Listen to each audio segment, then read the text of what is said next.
Dr. Stephen Greer. Dr. Greer, thank you for coming on. I am happy to be with you today. Okay, now I think what we need to do, before we unpick the various strands of your work, is just to get a handle on you and who you are, because your career did not begin as a man questing after scientific answers like this. You're a medical doctor. Well, yeah, I'm a trauma emergency doctor, so I ran an emergency department for many years in North Carolina, and so I, at one point, was chairman of emergency medicine there. And, in America, it's its own specialty. It's, shootings and stabbings and car wrecks and burns and all that kind of thing. And while I was doing that, I got involved in looking into this question, which I'd had an interest in since I was a child, of what are these things that people call UFOs and why is it being kept secret? And one thing led to another, and, well, here I am. So, but interestingly, when I was about 8 or 9 years of age, I saw a silver seamless disc. It had no moving parts. It had no rivets. It was astonishingly clear, middle of the day, with some friends in my neighborhood. And I knew I had seen something extraordinary because it didn't move away. It just kind of dematerialized and disappeared right in front of us. And, of course, my parents said, oh, yeah, well, sure, whatever. But at the time, my uncle was working on the lunar module, which I don't know, for those who are too young to know what that is, the funny-looking machine that we built that put the first man on the moon. Yeah, made of what you call aluminum foil, what we call aluminium foil. Yeah, so it's a very fragile thing. My uncle worked on that as a senior aerospace engineer at Grumman, which is now Northrop Grumman, the second biggest aerospace company in the world, out next to Lockheed Martin. And so I had a great interest in space, and of course I was a young child when he was working on that. But nevertheless, I knew I had seen something space-related and something that was really extraordinary, and it ignited a lifelong interest in these matters. And as I began to look into it further, I began to realize not only were these objects real, but the secrecy was based on something that no one had figured out. And well, you had a special connection, obviously, through your uncle. Did you tell him what you'd seen, and if you did, what did he make of it? Oh, yes, I told him, and in fact, to the day he passed away, which was 2 weeks after Neil Armstrong did in 2012, he was very supportive of the work I'm doing. Right, so he allowed for the prospect and the possibility that indeed we may not be alone, even though he was working on our exploratory effort down here. Well, he knew we weren't alone, and he knew that it was. I mean, he was a very smart man. The irony is that while the media relegates the subject to the rubbishing in the tabloids, as your Lord Hill Norton famously said in an interview we have of him up on our website, that people who want to look at his and other interviews can go to SiriusDisclosure.com. Sirius like the star system, SIRIUS, disclosure.com. It's all one word.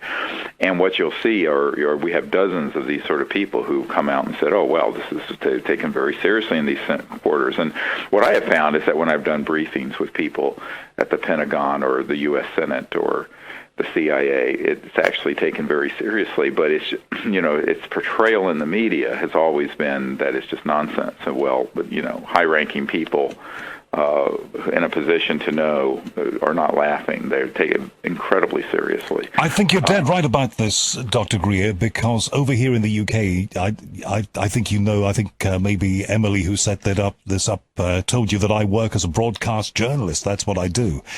And right. I always think that we're starting to make baby steps forward and take this a little more intelligently and treat it a little more as grown-ups. And then every so often we get a story in the newspapers that shows we really haven't progressed at all. Well, what people don't understand is that beginning in 1953, the CIA, and I have a document that proves this, made a deliberate effort to engage in what they call psychological warfare, to portray the whole matter as nonsense. And in fact, they even engaged Disney Studios, which, as you may know, did a lot of work for the Pentagon and the intelligence community in World War II. And they engaged Disney Studio to make ridiculous cartoons about little green men and this and that and the other thing. And this was actually done with malice aforethought to create a spin on the subject to this day makes it a sort of topic non grata. If there's a persona non grata, this is the topic non grata that you cannot speak about. And from what I read, Walt Disney was a patriot, so he would play ball with that. Oh, yeah, absolutely. And he was in the back pocket of the intelligence community and later the CIA all the way until the day he passed away. So what a lot of people don't realize is that the connection between Hollywood and the intelligence community has always been very intimate, and as well as with the larger media. And so what you are left with is a very faint idea of what's really out there. But the irony is, we put on this massive press conference at the National Press Club, and we had 22 top secret military whistleblowers and witnesses to events and material dealing with UFOs, extraterrestrial intelligence.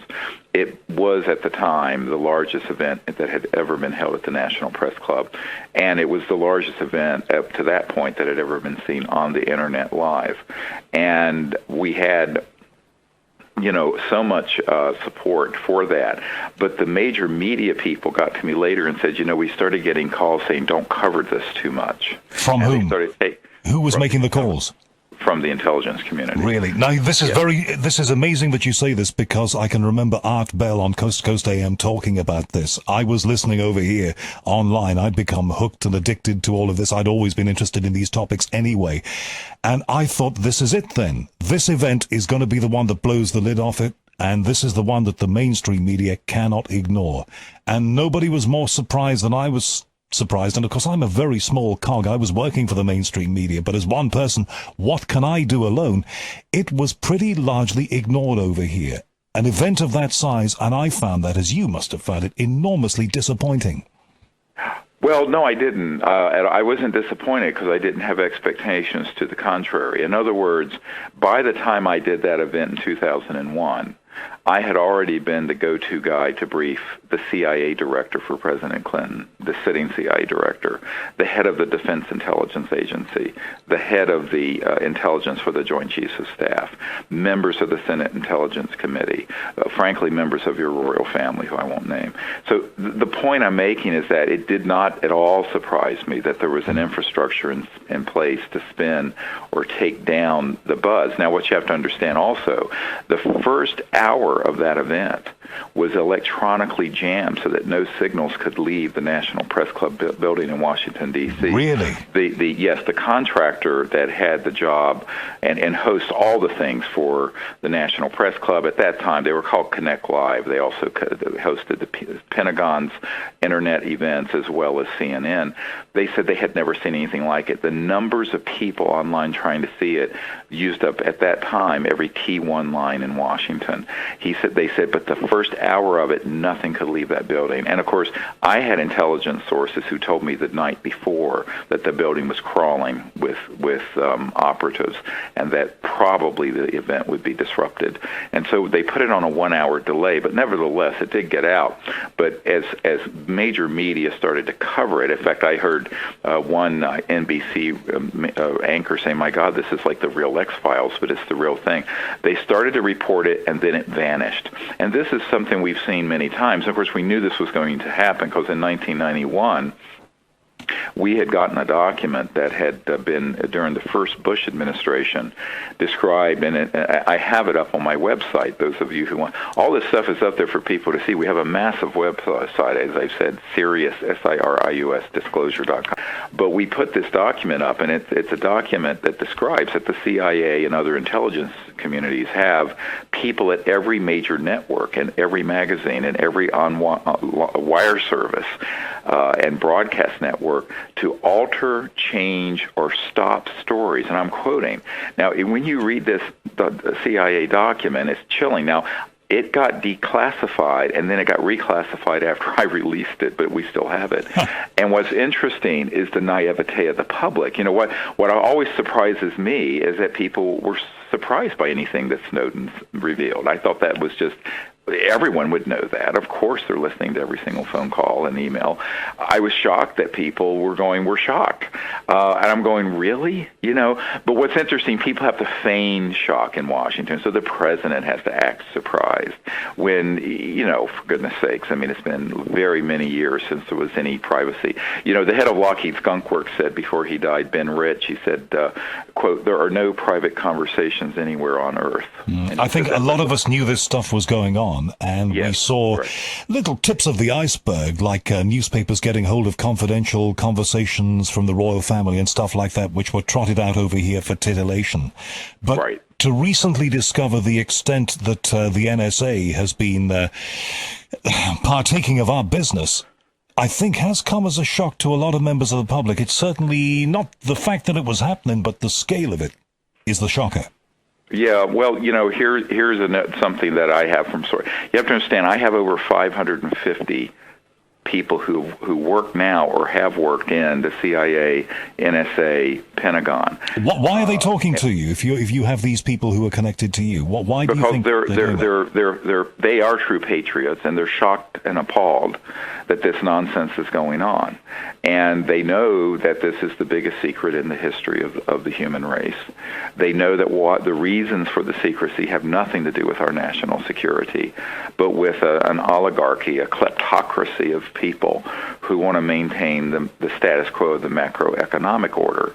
And this is what, when the Honorable Paul Hellyer and I first met, this is what he and I first talked about, the Minister of Defense of Canada. And he when he read my materials and he understood that it's a science and technology story, that when you see one of these so-called UFOs, it's a totally inappropriate name, by the way. They're not unidentified and they don't fly. But so they're objects. The O part is the only part of UFO that's legitimate. The rest of it was concocted after they knew that they were either extraterrestrial or the man-made prototypes based on studying so-called anti-gravity technologies. But basically the source of energy that are making those things move, and where an object can be at one point in the sky and in an instant later be 40 miles away on radar, which we have radar tapes to prove, by the way.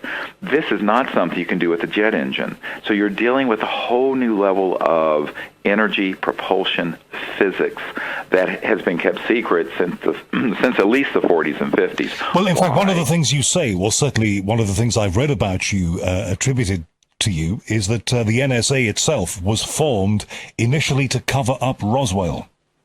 Well, yes, and also the CIA was formed immediately after that happened in 1947. If you look to the date of the formation of the CIA and the Air Force forming separately from the Army Air Force, which is what it was in World War II, it was that singular event. When they realized that they had materiel that would advance what they already knew was going on in high physics. Now remember, a lot of people think that these things that are man-made that look like UFOs that Lockheed has and my uncle's old company has, Northrop Grumman, and they do have them, by the way. They're very classified aircraft. They're not acknowledged. In fact, they come into the category of an unacknowledged special access project, or USAP, which is what we go into in my film. And what these USAPs are, these unacknowledged projects are, is that they do not get acknowledged to anyone who is not in them. So it doesn't matter if you're a member of the Senate Intelligence Committee, they will not tell you about it. So this is what they call need to know. Yes, but it also doesn't matter if you're the President of the United States. Really? Now, I'm sorry for interrupting, I do apologize, but I just want to just bring in one important point, and it winds us back just a few minutes, and I should have interrupted you before about this, but... No, please, go ahead. When you said that you are invited by very, very important people to brief them, and some of whom you cannot even go close to naming, why do they, if there is this enormous cover-up going on, and it is sensed at every level that there might be, I don't understand the mechanics of how these people call you in to brief them. Why do they want you to brief them? Well, it's, for example, let's go back historically, back in the 90s, when everyone remembers that we had a guy named President Clinton, who was our president for 8 years. His CIA director, when he first became CIA director, was asked by the president to look into this, into UFOs. And we have this acknowledged not only from Webster Hubbell, who was third in command at Justice, but his own admission. So the CIA director asked, and of course this is a new guy. They come and go every 2 years, 4 years, whatever. And he knew the subject was real because he had had a sighting with his wife in New Hampshire in the 60s. So Admiral Woolsey, Mr. Woolsey asked someone who had been following me around to my lectures and had seen the kinds of evidence I had collected to come up to Washington under cover of a dinner party, sort of a salon. So, we have these salons, they call them, or salon, where you go and, so there were 6 people there. It was me and my wife and the CIA director and his wife, who luckily was the chief operating officer of the National Academy of Sciences, and our host and hostess.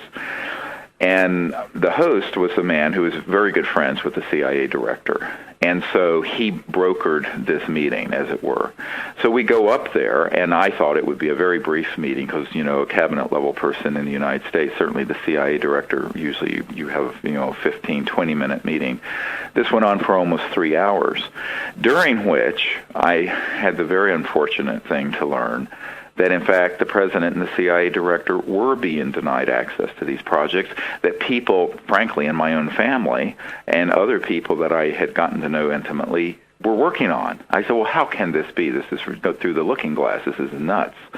But that was before I learned, and then later I had a man who helped me through this system to learn what an unacknowledged special access project is, how real secrecy operates. And by real secrecy, I'm not even talking about the NSA programs that Snowden talked about. That doesn't even begin to reach the level of secrecy we're talking about here. So that's when I learned that this whole universe of unacknowledged special access projects that had grown up in the 50s, that Eisenhower warned us about when he said, beware, the military-industrial complex existed. So I started digging and digging and digging. And so here I'm working full-time as a medical doctor and raising 4 young daughters. But I'm doing this as well I can with very limited resources. Now, very early on, there was the scion of the Rockefeller family. Lawrence Rockefeller took a great interest in what we were doing and had me out to his ranch in the Tetons. It's the same place where the Clintons would go to vacation in the early years of the presidency for Bill Clinton. And he was the friendly guy in that clan. Now, David Rockefeller, his brother, was horrified that Lawrence was supportive of what I was recommending, which was the termination of the secrecy, bringing out these sciences and technology, and getting our planet off of oil, gas, and coal, which is what would happen as soon as it was acknowledged that these things are real. Well, gee, how many vested interests does that challenge? Yeah, well, it's about $600 trillion in fossil fuel reserves, coal and gas, and infrastructure and utilities and internal combustion engines and jet engines and rockets. All of it is rubbish, by the way, and all of it's been rubbish since the 50s. So the secrecy is really centered on the science and technology being kept under wraps, because if it were to be allowed out, as Lawrence Rockefeller turned to me, he turned to me on his deck there in the Grand Tetons. The Rockefeller family owned the entire Teton Range and gave it to the U.S. government as a national park. But they kept out this beautiful ranch that I would go to. And Lawrence turned to me one night out under the stars, and he looked at me. He says, no aspect of life on Earth will be unaffected. So vast and profound are the implications of this disclosure. I said, yes, Lawrence, that's why it's been kept so secret. It hasn't been kept secret and ridiculed because it's trivial. It's because it's so profound. And he says, oh, yes, of course. But, of course, many people, and by the way, there's historical documents. Recently, the Associated Press sued the Clinton Library and got documents proving that these meetings took place. But at that time, it wasn't called Disclosure Project, which has now become quite well known. It was called Project Starlight, was a code name. So here I am as a young doctor, schlepping back and forth between my work in Washington doing these briefings. So one thing led to another. So now, when a group of leaders get together and they want to know what's going on this, I'm frequently asked to come in and provide them information. Do you think, Dr. Greer, that some of these people are using you as a conduit, because they know that you are heavily involved in this. You are very well known. You have access to the media. You have your own following. You write books. You're essentially doing their dirty work by revealing these things. You're doing what they can't do. Oh, yes, and I don't know if I've ever said this publicly. Well, I have said this publicly, but nobody is caught on the nuance of what I'm about to tell you, which is really kind of shocking.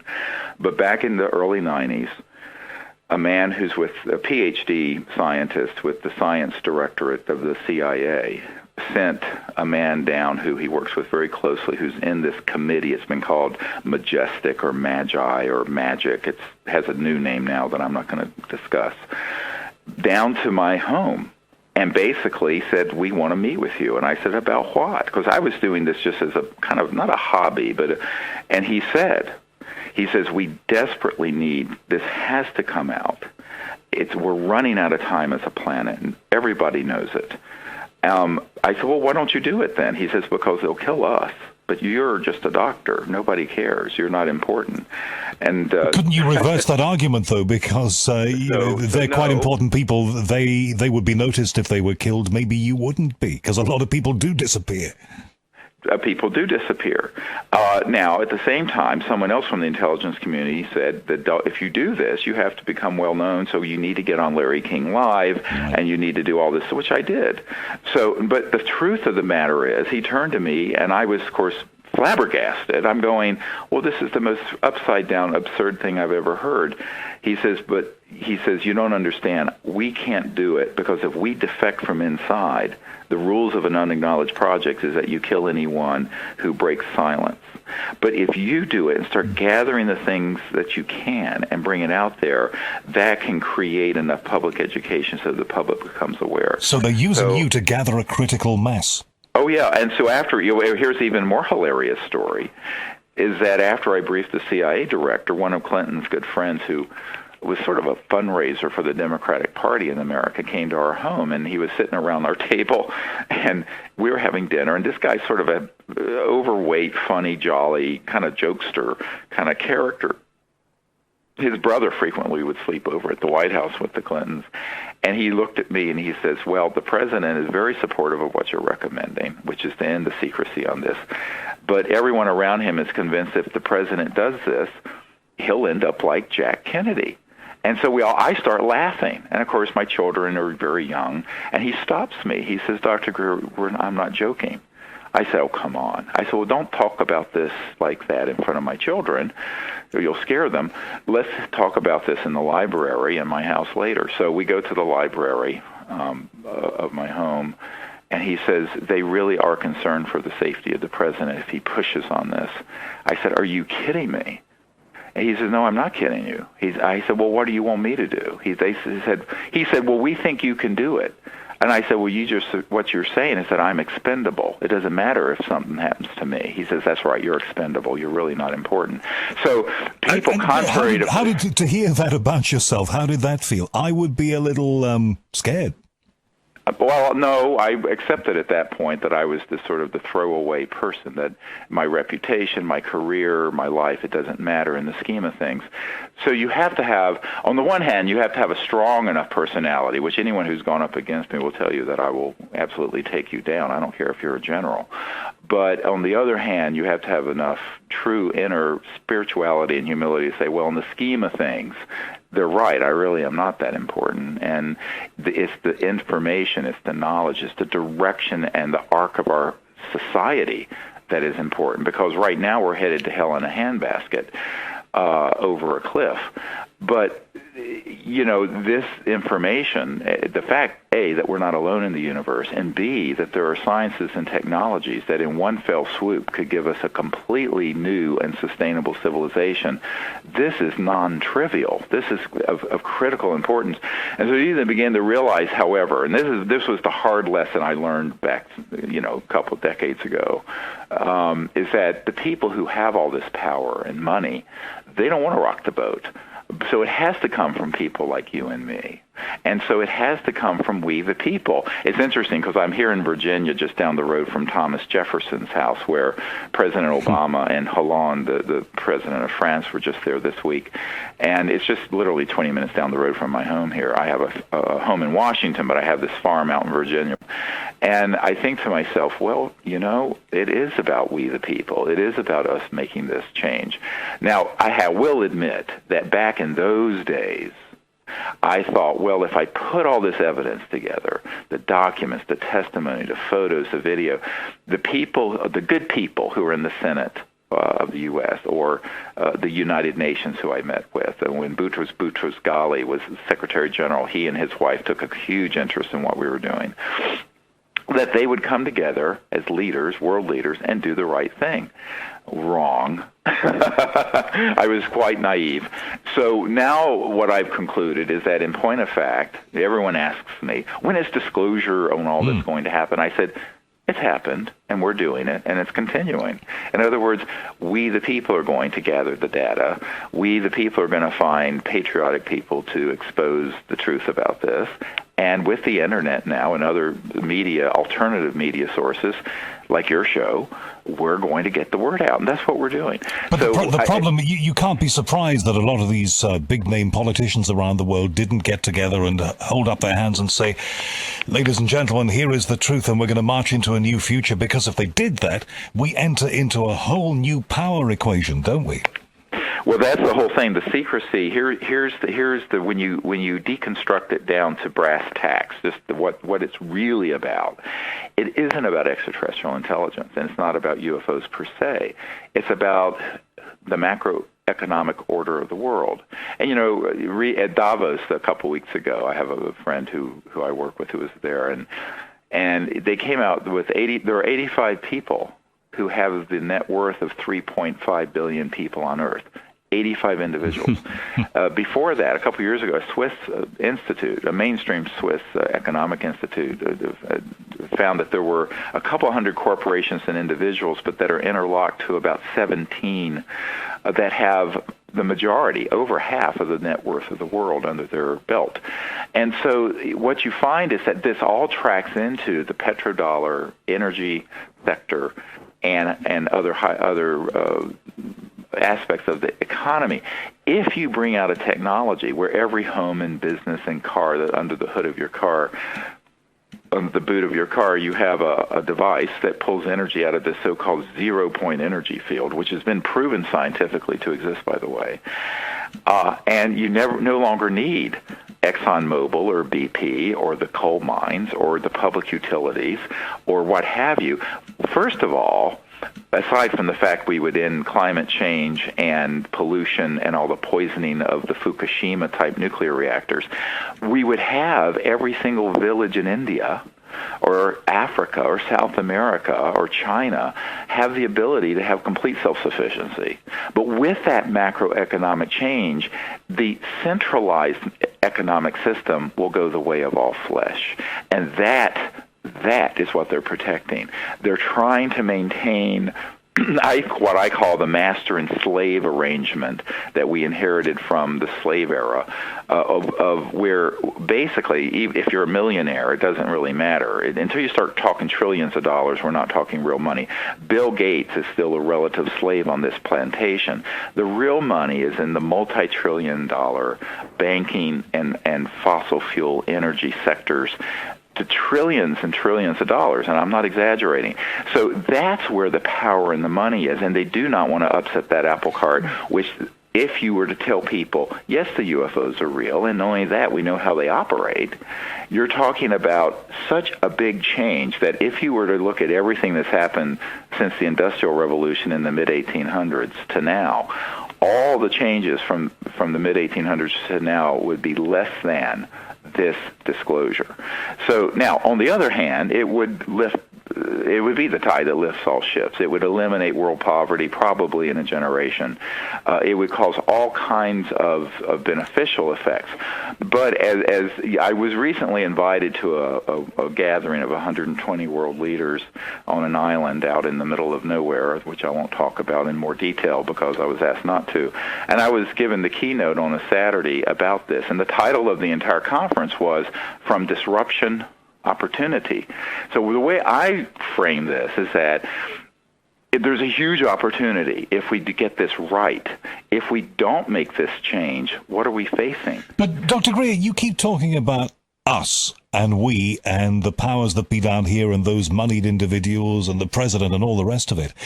In this whole equation, though, the ETs seem to be passive. And if they have such power, and if they have such wisdom, and if they have such technology, how come they are not part of this? Why don't they do the disclosing? Well, here's the thing. We're the children of Earth, and we're the prime movers on Earth. If there were to be, yes, and, I head up what's called a CE5 teams, and we now have several thousand of them in England also, by the way, where we go out and attempt to make contact with these civilizations, and we have done so. If you go to the website, you'll see some pretty shocking information and experiences that have happened. Well, apparently this stuff has been happening in the north of Scotland. Certainly one of my guests here tells me that way up sort of Lossiemouth way, where there's an Air Force base, there are all sorts of things going on all the time, I am told by him. Well, but here's the thing, is that the extraterrestrial civilizations know that if they were to come in and just force these issues, it would be more disastrous than America going in, along with the United Kingdom, trying to create a Jeffersonian democracy in Afghanistan on top of a feudal society that's locked in the 600 and 700 AD period. And why do they care about that? Why do they care about the way this is done? Because if it's not done right, it could be more damaging than being kept secret. So the reason it has to be done by humans is that we are at a certain state of our evolution, both spiritually, socially, in consciousness, and technologically.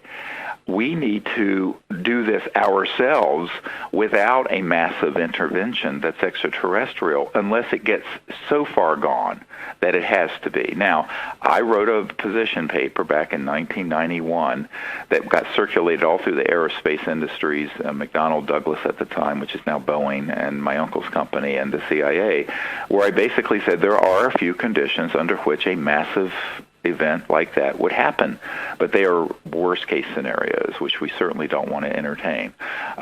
Massive geophysical collapse, a massive thermonuclear exchange, such as mutual assured destruction, where you have thousands of nuclear weapons flying and destroying all life on Earth, and things that are really, truly apocalyptic. But at the moment, we're making a great job of screwing this planet. Look at Fukushima. I don't believe we've been told the whole truth at all about that. Look at the state of climatic change.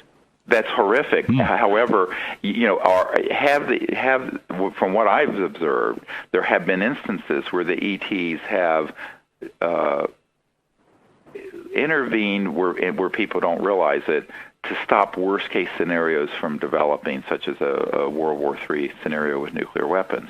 But they're waiting for us to get this right. So I think they're waiting for us to quit lying to each other. They're waiting for us to tell the truth on this. They're waiting for us to bring these technologies out at a level that can be phased into our society and understandable. And they're waiting for us, more importantly, to reach out to them in a peaceful way. Unfortunately, you have a bunch of misanthropic money whores and sociopaths running the covert programs now that would rather shoot at the ET craft than do anything else.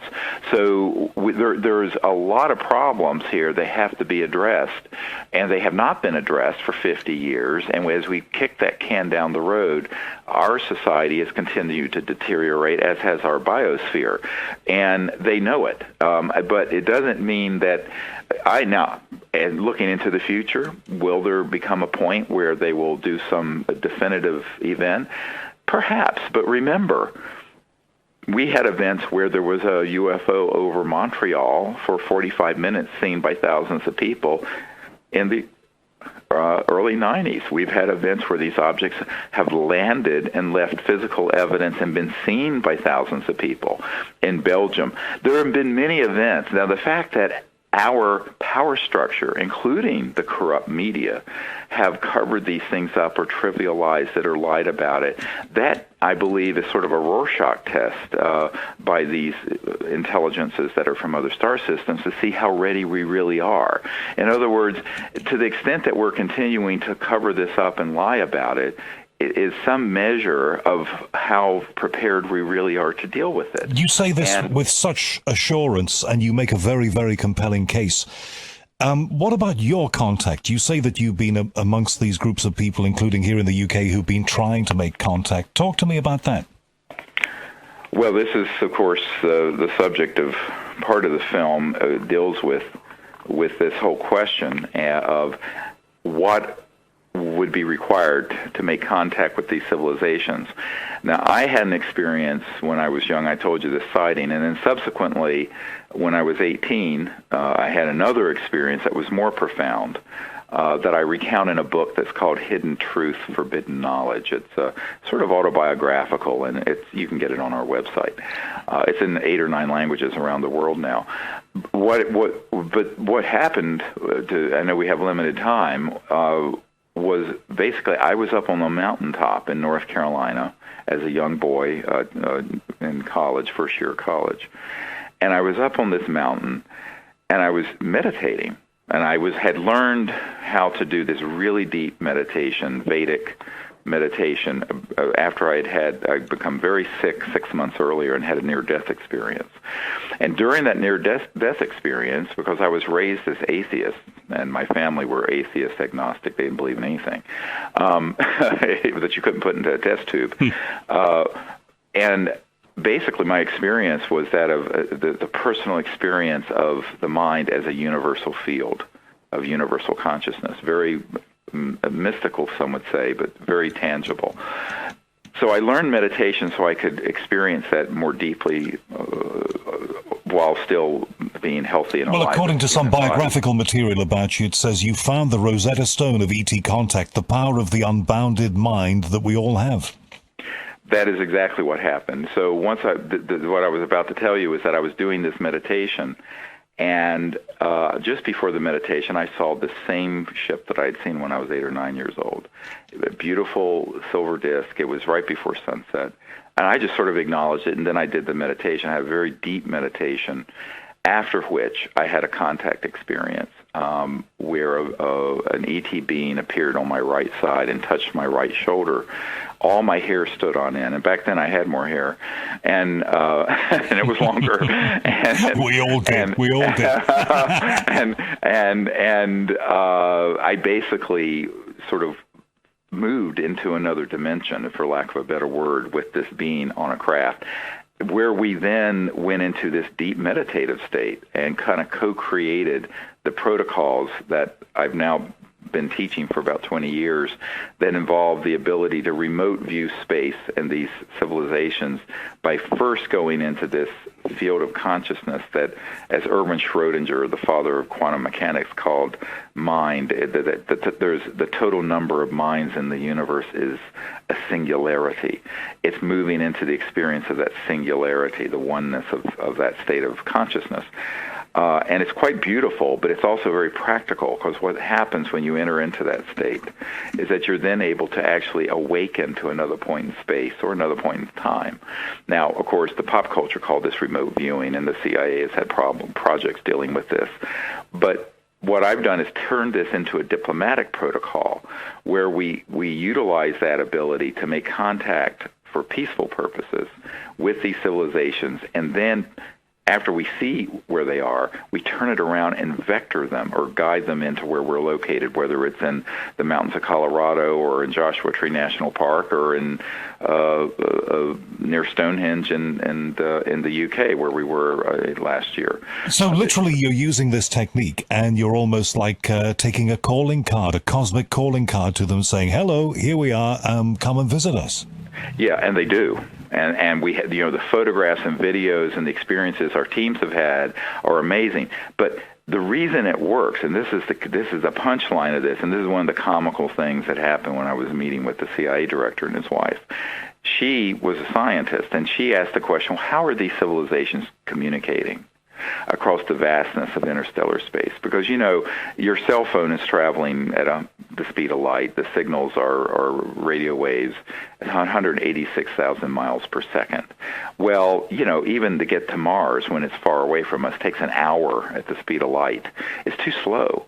So if you're talking about light years, you're talking about if a planet is 1,000 light years away, which is very nearby in our own galaxy, it would take 1,000 years to get a signal there and 1,000 years to get it back. So it's just too damn slow. So the speed of light is too slow. You have to begin to study what I call transdimensional physics. And does this mean we need to stop pointing telescopes out towards the stars because what's out there, them out there, they're not there. They're way beyond that. Well, that's the thing. If they arrived here from another star system a priori and by definition, they have mastered transdimensional physics, meaning they are moving out of 3D into other dimensions to get from point A to B. They're not making a straight line. They're going from point A to B by going through infraspace, if you want to call it that, or transdimensional space. It gets quite obtuse to some people and abstract. But the point I'm making is there is a physics that we know and understand quite well. But ultimately, the ultimate field of transdimensional communication is consciousness and thought interfacing with a device. And so the experience I had when I was quite young was that these civilizations think to an instrument and it does something. Now, we would call that magical, but if you took a cell phone or an iPhone to Thomas Jefferson 200 years ago here at Monticello, he would think that was magical and from a completely fantastical. So the point I'm making to people is that we're dealing with civilizations that can interface with what I call coherent thought, just like a laser light is coherent light where you sync up all the green wavelengths of light. You're dealing with thought emanating from a deeper level of consciousness that's coherent in a group, and that will then interface with their electronic systems, but they're not electronic systems like being made in Silicon Valley. They're very advanced. And if they are so staggeringly advanced and so amazing as they certainly sound, and they can communicate one with another, why are we so backward? Because we've chosen to be backward. It isn't that we don't have the hardware and the software in our consciousness and our minds to do this. It's we've limited ourselves by our own belief systems. And I think this is part of how we need to awaken as a civilization. Part of this is a technological story. A deeper part of it is a very human and spiritual story of why have we kept ourselves running around like troglodytes, pretending like we live in a world of scarcity, when in reality, as Tesla said, the universe is made of infinite energy. So, and abundance. And I think that part of this is our desperate need to have a different framework and paradigm of how we view ourselves. Not only do we have to go beyond viewing ourselves as one race or tribe or religion as humans, we have to go even beyond humanity to realize, what does it mean to be sentient? What does it mean to be conscious? What does it mean to be awake and intelligent in this universe today? And when we begin to ask and answer those questions, we're going to find that our future is more different from our past than today is from cavemen. But the only problem there is, and it depresses the hell out of me, and maybe you feel this way too, I'd be keen to know, is if you look at the equation, the number of people who get off on reality TV shows and, Dancing with the Stars and all that, versus the number of people who want to explore their sentient capabilities, it's no contest, is it? Which side wins out? Yeah, well, we live in a period of deliberate, what we call it bread and circus, basically, the shock and awe and drivel of our current culture. But that doesn't mean that that's where everyone really is. In other words, there's about 25% of the population now that are deeply interested in these things.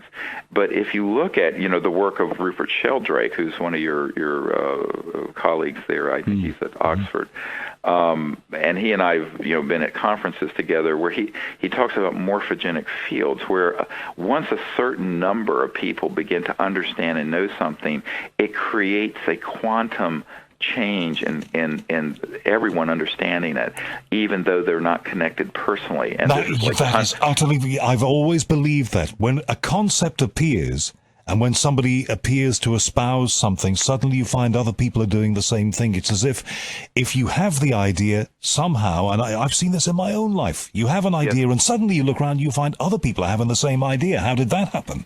The reason for it is that mind and consciousness is non-local. It's actually omnipresent. And this has been proven in physics.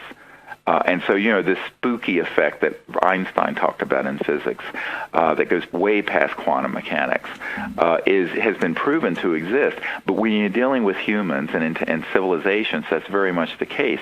So what we need to do is create a trend line into this kind of consciousness and understanding, and we're looking for, as it were, our 100th monkey, because, they've done these studies with tribes of monkeys on islands that are separated, when the 100th monkey or so, and it's a percentage effect, but the reason is that it's non-local, and so it can propagate that way.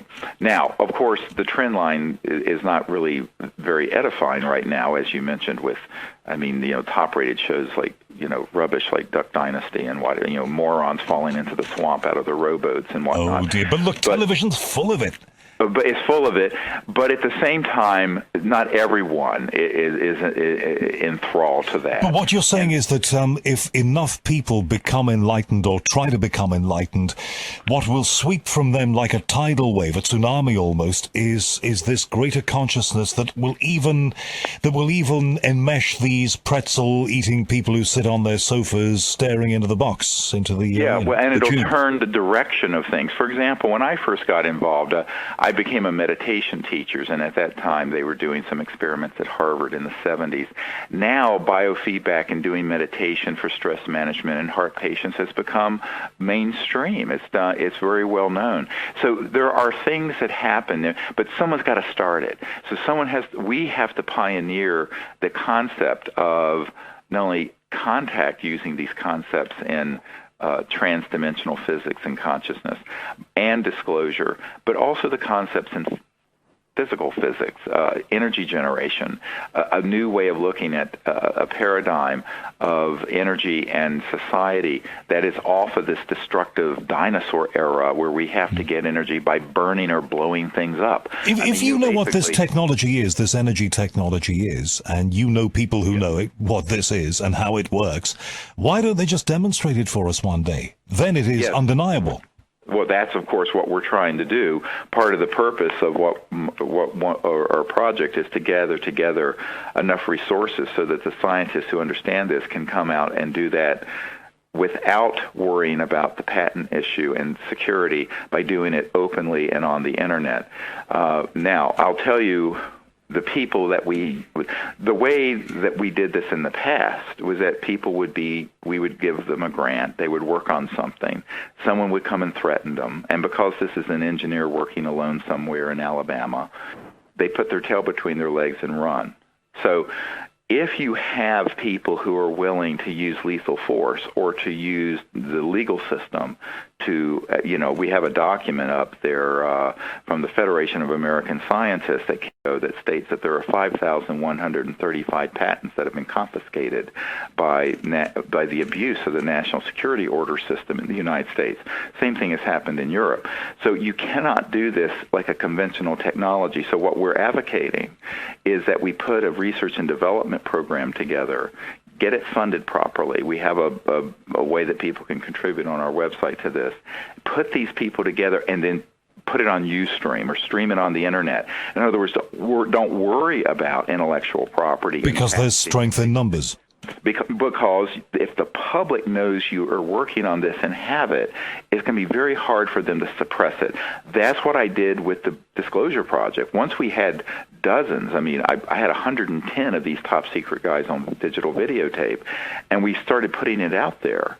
What can they do? They can't. It would become a public spectacle if they started prosecuting and killing all those people. So you have safety in numbers, you have strength in numbers. We need to do the same thing with this technology. The big error of the last 50 to 100 years is that you've had people like Stan Meyer or Tesla or other people who've had breakthroughs, and they've tried to keep it secret, and they've tried to, at the front end, monetize it through some kind of venture capital scheme. Ultimately, that's a disaster. It will not work, and anyone who's listening who's working on such a project, stop it right now. Mm-hmm. Go to our website and read the strategic plan that we have under the Orion project of how to do this properly and not get killed. And do you think that the modern concept of crowdfunding, which they use for movies and creative projects, could be used in exactly this context to make this happen? Well, it's a bit of a chicken egg. If you want to crowd-fund it, you first need to have a proof of principle prototype. To get to the proof of principle prototype, we need to have that. Have I seen them? Yes. Have the people who have them been too paranoid to release them? Yes, and that's the problem. You know, a venture capital guy once told me the craziness of the inventor is proportional to how important the invention is. So once you get into this, you get into real, what I call crazy inventor syndrome.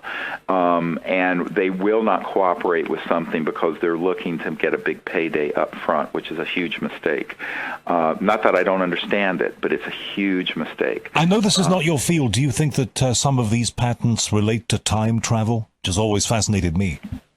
Well, it does relate to my field because I know the people who work on these transdimensional programs for the various three-letter agencies whose laboratories I have been in, by the way, at the Naval Research Labs and at the Redstone Arsenal down near the Huntsville Space Flight Center. I've been to these places. They absolutely do. They can create what's called a time snap, and we understand how it's done. And you have to be careful with these technologies when you start moving them into the levels of the millions of volts of certain resonant frequencies that cause a change in space-time. So is that what I interviewed Al Bierlich, and I'm one of the lucky people who got the chance to do that before his sad. And I was very, very grateful for having that conversation. He put a very credible case that the Philadelphia experiment really happened, and they really did shift in time. Is that part of this? Sure, but it didn't. A, it didn't happen in Philadelphia. B, it's most of what most people know about it isn't true. There was a cover story to the cover story. This gets very complicated. And do I know the knowledge and people who were actually involved in that who, before they passed away and who were in their 80s, gave me the yes, I do. It's a bit of a sideshow, but yes, and some of it went badly wrong, as you know, but that is exactly what we're dealing with. And you're dealing with technologies, and that was in the 40s, by the way. So what I tell people is that we're 70 years into covert programs looking into these things, or more, probably 80 years. T. Townsend Brown, of course, had high-voltage systems causing crystalline materials to levitate and float back in 1927, 28, and 29. So we're way past what most people think we are, where, if you, and when you start getting into that sort of technology, you do deal with trans-dimensional physics, where the physics from this dimension begin to cross and create an arc and an effect in other dimensions that are folded within this one. It's not like they're separate, like you have to go somewhere. They're here. But look at it this way. You, as a human being, are trans-dimensional. You have a physical body. You have consciousness and thought. You have this subtle body that on a lucid flying dream you can go somewhere and see something happening. Maybe even into the future, a precognitive lucid dream. So in reality, all these dimensions are folded within. It's hidden in plain sight. Nobody's looking. I never thought I would ask you this, but do you have a handle on what happens when we die? Sure, absolutely. And I am not, let me just say that I personally feel that one's spirituality is inversely proportional to one's religiosity. So the more pious and religious someone is, I've found the less spiritual they really are. But that being said, when I was 17 and got very sick from something that's really not important, I had an injury and got terribly infected, and in America, we have no healthcare system for poor people, and I was so poor. I was supporting myself in high school in my own little apartment, and so I didn't go to the doctor, and so I got a fever, a very high fever, and then I had a near-death experience. And I have no question at all that at the time of the dissolution of the body, the conscious body continues on into these other dimensions that are increasingly astonishingly beautiful if your consciousness is beautiful. So the world is as you are, and it's quite astonishing. So yes, I do have a good sense of that. Because so you're not going to be rescued and taken to a better place. You're going to be taken to what you deserve, unless you do some real preparation down here right now. It's not what you deserve. That's too judgmental. You're going to be where you are. I understand. You're going to be okay. So where are you? Which is, of course, one of the whole problems with people who commit suicide. They're in a very bad place when they pass out of this dimension into the other. Geez, so you're going to get more of the same unless you're very careful. Ultimately, and that's why that's a non-solution to any what problem you're having on this planet. But that experience was something that. Obviously, I came back, but the experience of it was so beautiful, and the experience of what the conscious mind is and what we are was so amazing. But it was without all the trappings of the overlay of a sort of a religious belief system, because I was frankly raised an atheist and agnostic. My parents didn't believe in any of that. And yet, what I've come to realize is that there are these so-called other dimensions and worlds of light, and even into what some people have termed the celestial, that are very real. Now, what's interesting is that these interstellar civilizations understand this very well, because if you begin to get into the technologies that cross into other dimensions, you begin to bump into things like the mystics used to call the astral universe, because really what you're doing when you go from one star system to another, you're skirting between along the underbelly of the 3D cosmos, crossing through these other dimensions that are increasingly, shall we say, pure consciousness and thought.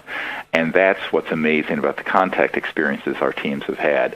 A lot of people say, oh, God, they sound so abstract. I said, no, they're more real than sitting in the living room with someone, but it's very strange. But you would expect it to be very strange if you're dealing with an interstellar technology. But you talked at the head of this conversation about the role of Hollywood down the years, and, we started off by talking about cartoons and Walt Disney.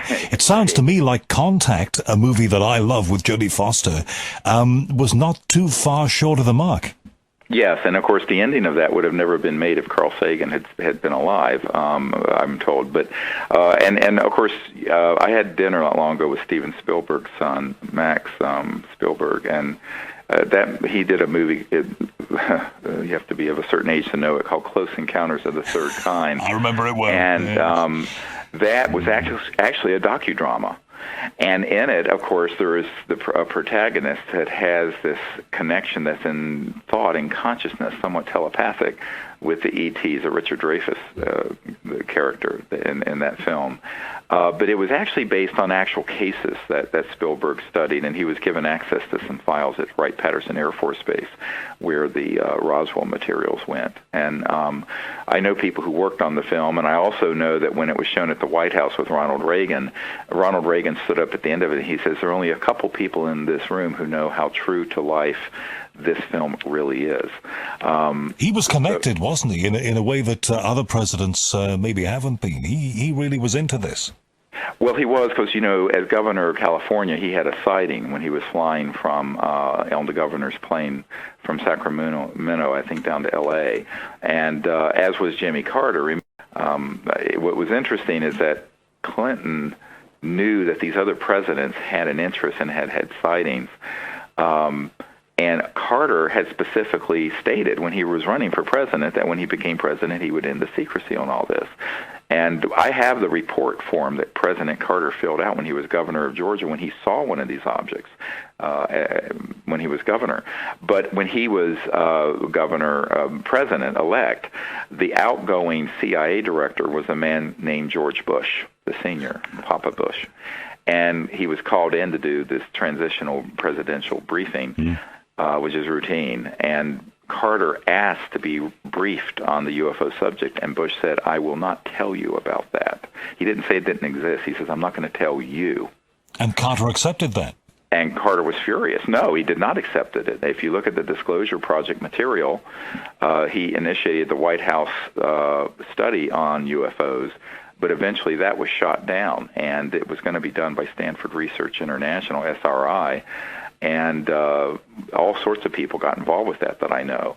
But ultimately, Carter couldn't really get any information on it. And subsequently, people think he's joking when he's been asked about this. And Carter says, well, apparently I didn't have a high enough security clearance. And what about Barack Obama? I get the impression, just by looking at the man and listening to his day-to-day policy announcements, that he hasn't even been there. He wouldn't even venture into this arena. No, I mean, well, speaking honestly, there's a man who works closely with him named John Podesta. John Podesta was the chief of staff for Clinton. Podesta set up the Obama administration when Obama first took office. I was asked to put together a briefing, and which was given to Mr. Podesta for the president. The cover letter for that briefing is on the website for anyone to read. The rest of the content of it is hundreds of pages and enormous amounts of video and documents that were provided. Now, providing information to someone like that, it was like when I was meeting with a member of the chairman of the Senate Foreign Relations Committee back years ago, Claiborne Pell.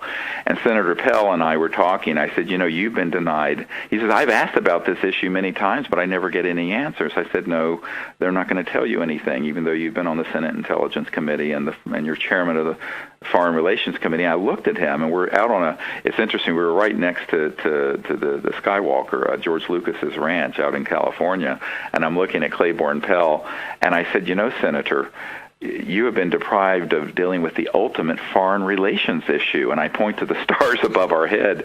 It was at a dinner party. And the senator looks at me and says, well, Dr. Greer, I'm afraid you may be right. I said, well, I am. And he had a very keen interest in all of this, but he had never been told anything.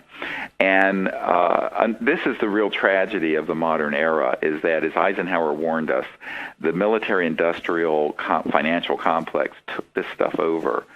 It has never been under proper oversight by people like Senator Pell, who would have been wonderful ambassadors from our civilization to these others. I worked for years with Ambassador Jim George of Canada, who was a wonderful, enlightened man, very good friends with the Dalai Lama. And he and I spent hours and hours and hours together and out under the stars. And I said, we need to have people like you doing this on behalf of the governments of the people of the world. He said, yes, but we're never going to know anything. I said, well, then let's do it ourselves. So that's why we're doing it now with our little ad hoc sort of citizens diplomatic effort making contact. But in reality, it is a tragedy when you think of the people that I personally have met with who would have been wonderful ambassadors and emissaries from humanity to these other civilizations, and instead they know nothing. They're not told anything. There's a criminal enterprise, to be honest with you, in the United States, United Kingdom, and other major countries, keeping this secret, who all they want to do is shoot at these ET craft and try to down them to create a war scenario. All right, which is the point that we started at, which brings it rather neatly round at the end of this conversation. Do you think that if you restage that event that you held in 2001, wasn't it, 13 years ago, at the National Press Club in D.C., more people would listen? Sure. I think what the thing is that what I found is that with the internet and with the new media, well, if you're on the top-rated show on CNN, you're lucky if you have 1 million people look at it. Yeah, these days, yeah. So what I'm saying is it's a bit of a paper tiger. You have to reevaluate. So what we're doing is to be able to reach more people. Now, whether or not, quote, the mainstream media will ever allow it to be carried any further than it already is. I don't know. But what we've done in the last few months, if people go to SeriousDisclosure.com and click on evidence on the top bar, you're going to see witness testimony. You click that on, and there are something like 5 or 6 dozen top secret military's witness there that we have edited and put up for anyone in the world to see, free. There it is. So same thing with government documents, same thing with photos and videos, on and on and on and on. In this world, things have moved on. We don't need a news conference. Well, exactly. We've been there, done that, and bought the T-shirt. And here's the other problem, is that I was just on the phone yesterday with someone connected to one of the big cable network TV shows, and they said, look, we want to do something that's based on your research for a reality TV show, but we don't know if the networks will allow it. I said, well, I doubt they will. And then he went on to tell me that they were doing something on a show that it was a big cable show on PTSD, post-traumatic stress disorder, and the network killed. They were very tied in. All the networks were very tied into the Pentagon and CIA. They were going to have the people talk honestly why they had PTSD, and a lot of it was because of friendly fire when we kill each other in warfare, or when they had to do things that ended up killing innocent children and civilians, and that it caused such PTSD for these soldiers, and they would not allow that to be in the show, and they killed the show because of it. So if that gets suppressed, what you're talking about is going to be absolutely stamped on. Well, so yes, exactly. What I'm talking about is 1,000 times more of a challenge to the status quo than some poor guy who's lost 2 of his limbs, who has PTSD because he, witnessed, his buddies being killed or by friendly fire or killing a bunch of children in a village in Iraq. But my point being that, this is part of the mythology that everyone has bought into, that we have a free press.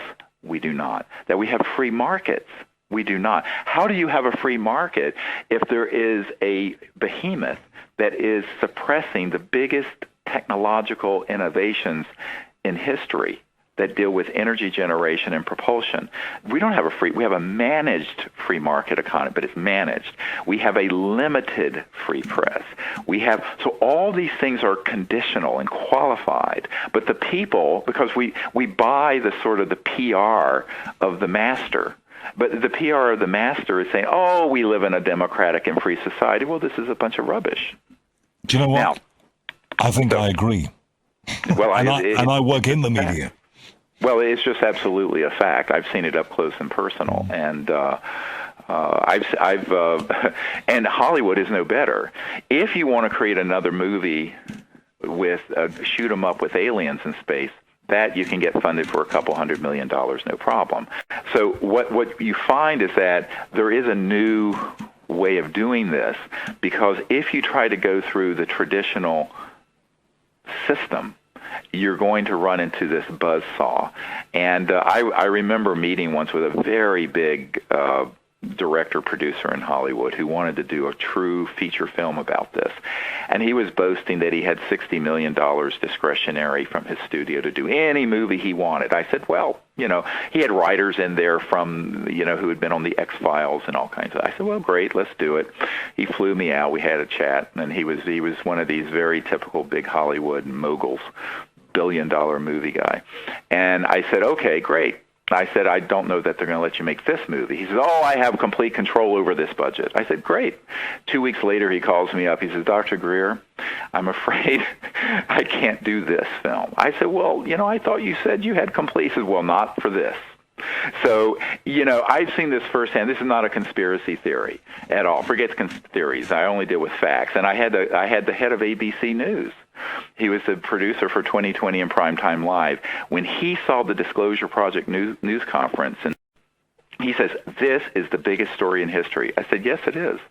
And he said, we're going to do a whole series of things on either Primetime Live or 2020 at ABC News. I said, great, I'll cooperate, but I don't think they'll let you do it. He says, I'm the executive producer. And I said, and in New York, I said, that's great. So he brought me up there, and I met Sam Donaldson, all these guys.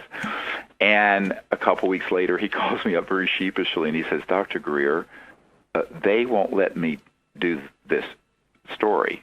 I said, well, Ira, who are they? He says, Dr. Greer, you know who they are. And that's how we left it. So that is a true story. I have it documented. You know, people go, really?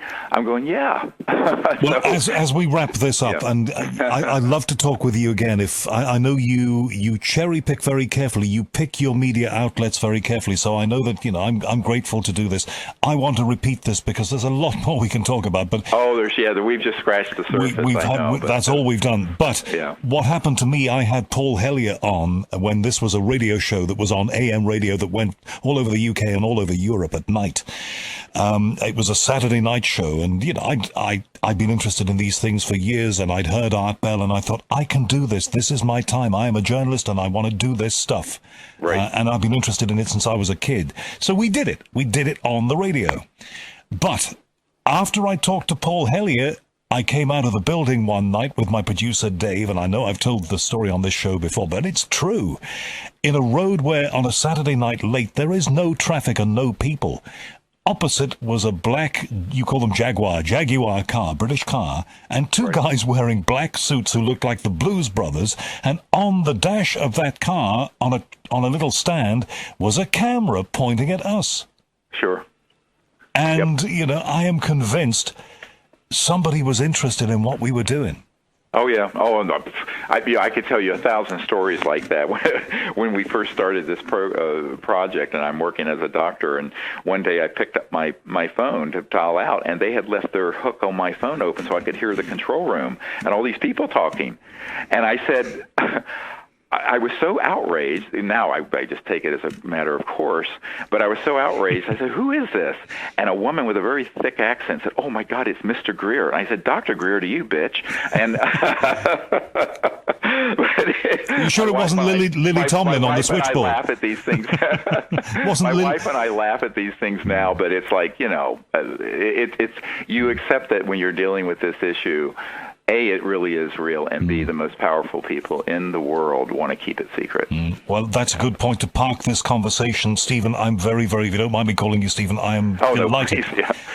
Right. I'm really pleased you did this. Please come back on here and just tell people again the prime source of contact for them if they want to see what you do. We need everyone listening to go to SeriousDisclosure.com, and even if you give $1 or $5, the price of a latte, and help us do the research and do this expose.